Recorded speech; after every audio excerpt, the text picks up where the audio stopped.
خۆشەویستانم کێشەی ئوسوڵگەرایی ئاینی لە ناو هەموو ئاینەکاندا هەیە. لە وڵاتێکی وەکو ئیسرائیلدا خانمان گازەندەی ئەوە دەکەن کە جوولەکە ئوسوڵگەراکان کەوتونەتە جیاوازیکردن لەگەڵیاندا و ڕێگەیان نادەن بچنە شوێنە گشتیەکانەوە.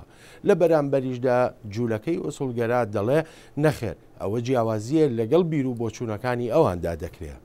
התקשרה אליי היום בחורה חרדית צעירה שביקשה להודות לנו על המאבק שלנו בהפרדה. ئێوارەیەکی تەڕوتوش و سەرمایە لە ناو جەرگەی ئۆرشەلیم. چالاکوانان لە خۆ ئامادەکردندان بۆ خۆپیشاندان دژی جیاکردنەوەی ئەو پاسانەی لە ناو گەڕەکەکانی جوولەکە ئوسوڵیەکاندا کار دەکەن.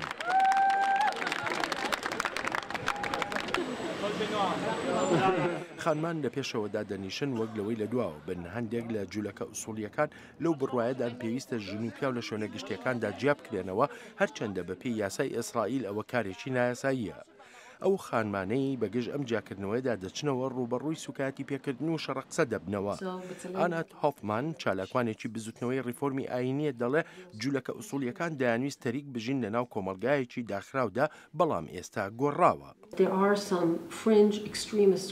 دەڵێ هەندێک گروپی لابلا هەن لەژێر هەڕەشەدان بە پلەی یەکەم چووکە خانمانی ئەرتۆدەکسی لە ئێستادا ڕووگۆڕان دەڕۆن و ڕۆشنبیر بوون و تێگەیشتنیان هەیە و جوولەکە ئوسوڵیەکانیش دەیانەوێ ئەوان هەر لە جێی خۆیان دابن.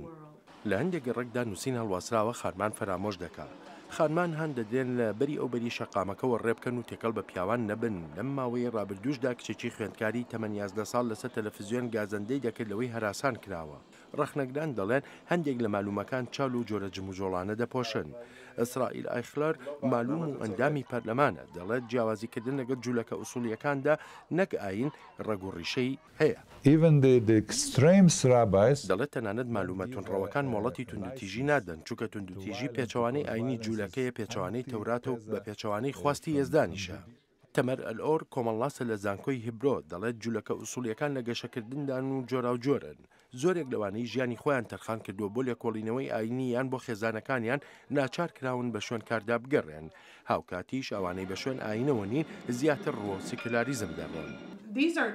دەڵێ ئەمە دوو پەرەسەندنە، دوو هێزی کۆمەلگان و پێچەوانەی یەکەن بەردەوام بە یەکدا دەدەن. جا ئەمە ڕێک ئیسرائیلە، بەڵام هەر یەکە لەو بەشانە ئاڵۆزی خۆی هەیە و ئەوەش ڕۆڵی وڵاتە لەوەی کۆنتترۆلی بکە.